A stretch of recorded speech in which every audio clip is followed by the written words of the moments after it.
তৃণমূল না করায় মারধরের অভিযোগ। ইসলামপুরের দুই যুবক হাসপাতালে ভর্তি। ঘটনা ঘিরে রাজনৈতিক উত্তেজনা।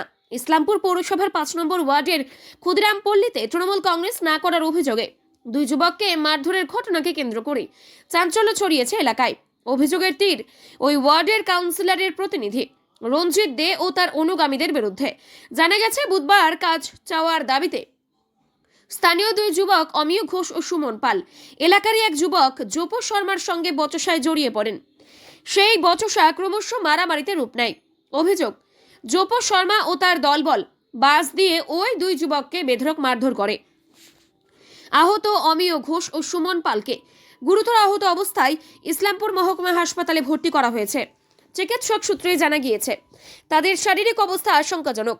তাদের অভিযোগ, ওয়ার্ডে বিভিন্ন উন্নয়নমূলক কাজ হলেও সেই কাজ পাচ্ছেন কেবল কাউন্সিলরের ঘনিষ্ঠরা। তারা বলেন, আমাদের কাজের প্রয়োজন আছে, কিন্তু আমরা তৃণমূল কংগ্রেস করি না বলেই কোনো কাজ দেওয়া হয় না। এই কারণেই আমাদের উপর হামলা চালানো হয়েছে। ঘটনার পর আহতদের পরিবারের পক্ষ থেকে ইসলামপুর থানায় লিখিত অভিযোগ দায়ের করা হয়েছে। পুলিশ গোটা ঘটনার তদন্ত শুরু করেছে। অন্যদিকে ঘটনার অভিযোগ অস্বীকার করেছেন স্থানীয় কাউন্সিলরের প্রতিনিধি রঞ্জিত দে। সুমন পাল। কি হয়েছে? কি মারধর করলো? আমি আরও যাচ্ছিলাম, পাপ্পু দুজন মিলে আমাকে ওখানে একবার পিটাল। আমরা তারপর ভাইকে চলে আসে, বাড়িতে গেলাম, ভাইকে চলে আসে, তারপর বাড়ির থেকে আমাকে উঠায় নিয়ে আমার মেয়েকেও ধাক্কাধাক্কি করলো, চর থাপ্পড় মারলো, রেল লাইনের মধ্যে আমাকে ধরে পিটাইছে। কারা মারলো?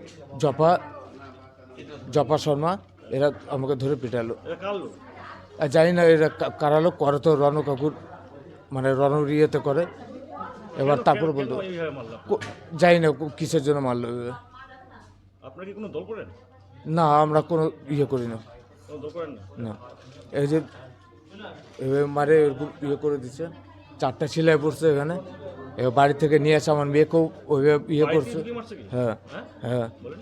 বাড়ি থেকে বের করে আমাকে নিয়ে আসে, মারছে একদম রেল লাইনটার সামনে। আমার মেয়েকেও ধাক্কা দিয়ে করছে, এক থাপ্পড় মারে সরা দিছে।